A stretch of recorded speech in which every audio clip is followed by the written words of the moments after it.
What is up, people of the internet? It is me, Real American Politics. This is a huge day in Wisconsin politics because finally, my favorite Republican in the state of Wisconsin, my home state, finally entered a race that he could probably actually win. Kevin the Chad Nicholson. If you don't know, this guy is my favorite Republican in Wisconsin, outside of there's a few people in the state senate who one of them is running, but kind of irrelevant, lieutenant governor's race. This is a major announcement. Kevin Nicholson. Now, before we do a deep dive into Nicholson himself and kind of how the race looks, I hope you enjoy these type of videos. If you do, smash the like button down below, subscribe, share with your friends, hit the little bell, and yes, let's try to hit 296 likes on this video. That'd be greatly appreciated. And yes, so Kevin Nicholson decided to enter the governor's race after Ron Johnson finally woke up from sleep and decided, I'll run for Senate. Why not? So it's really Nicholson and a couple other people for the governor's race. This is actually a good field of Republicans, and this is the main reason I think that Wisconsin has a bright future. It is a deep field. There's a lot of good candidates in Wisconsin. I mean, all of them have their pluses. But Nicholson in particular, I think, is the best one. He is an interesting guy. Now, you can just read his platform where you want. It's all an awesome platform. Mandate E-Verify.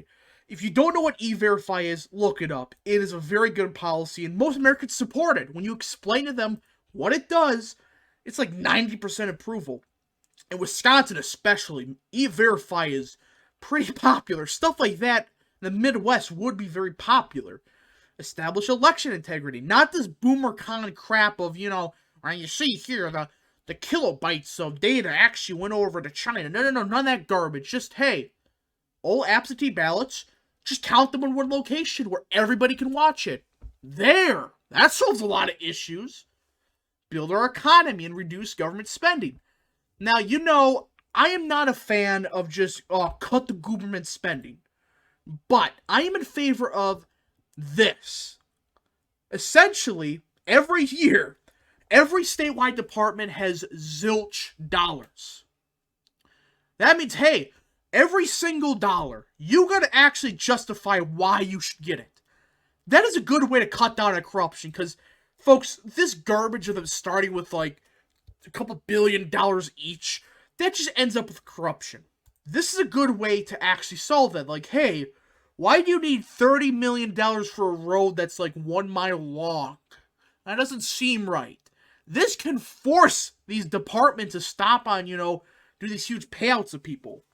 And he also wants to aggressively advocate for trade policies that allow Wisconsin businesses to sell their products across America and the globe. I like that. America first trade policies. I like that. Now this garbage of let's just import over medical supplies from China, or just make it here. I like this. Just make it here and export the extra stuff. That is a great policy. It's simple. I mean, some of these people on the right really think this is a bad idea. What's wrong with this? What's wrong with increasing the amount of stuff we make? Okay, prices increase by 2%. Okay, let's say that happens. The amount of jobs, amount of good paying jobs this would create would just counteract that. And plus, with the inflation going on right now, that wouldn't really matter when you think about it. And it's a good platform. I mean, he wants to actually mandate price transparency in healthcare. This is good stuff. Now, the thing is, this isn't his first rodeo at a statewide race. Nicholson is unique. I mean, even before he ran in 2018, he was a Democrat. I know, that may shock you, but he was a Democrat. And it's kind of misleading, though. Again, it's like calling, those Southern Democrats, like modern-day Democrats. No, he was like a socially conservative, economically left-wing Democrat, or like a populist, blue-collar type, or a blue dog. And he became a major candidate in 2018, and he almost shook up the world. He almost won the nomination in 2018, but lost to Pukemer. I hate Vuckmer. She is one of the worst candidates Republicans have ever run in this state. I mean, look at this. This is why Republicans lost this race. They picked a candidate who, oh sure, did okay in Waukesha. Who gives a shit if they do okay in Waukesha when you do dog shit in the rest of the state? And, of course, this was a Trump endorsement. This was an awful endorsement. And it blew up in their face because, well, this happened. Buckner lost by 11. Now, again, this was a blue wave year. If this was Nicholson, who actually had appeal outside of the, the hardcore BoomerCon base in Waukesha, Republicans probably would be within, 5-6 point loss here. I mean, you're going against Baldwin in a blue wave year, supposedly super popular Democrat senator, and only lose by 11. If you had Nicholson, who actually had to appeal to more Democrats than frickin' Buckner ever could, well, you probably lose by 5 or 6. Pretty good considering it's like, what, a D+9 electorate? This is why Republicans in Wisconsin need to get their shit together and they finally are with their candidates. Because in 2022, Nicholson isn't the only good candidate. In fact, there's actually a couple other good ones. And it's an interesting mix of former lieutenant governors and weirdos. That's essentially what it is. So we know Nicholson, former Democrat, the base Republican. Then you got Rebecca Kleefisch. Now, I originally did not like her because I think that, some of her ties with certain people, especially in the Waukesha establishment, I was terrified of that because, okay, who is she going to shield for next? But surprisingly, her campaign has been great.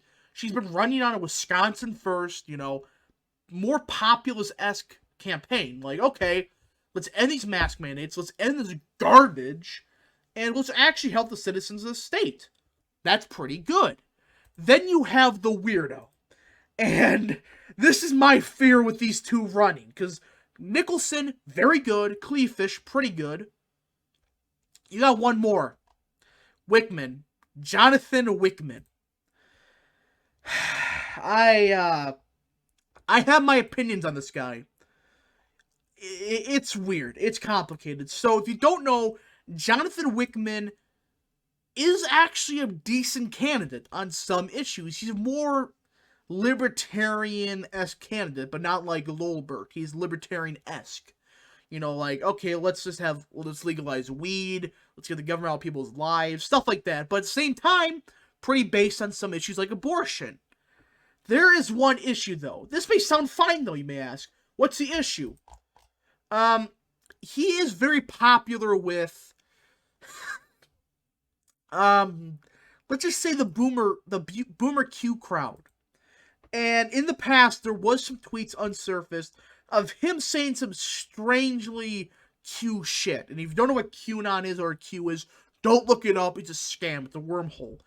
That's my issue with Wickman. He has said some stuff in the past that, I don't want that to be the candidate.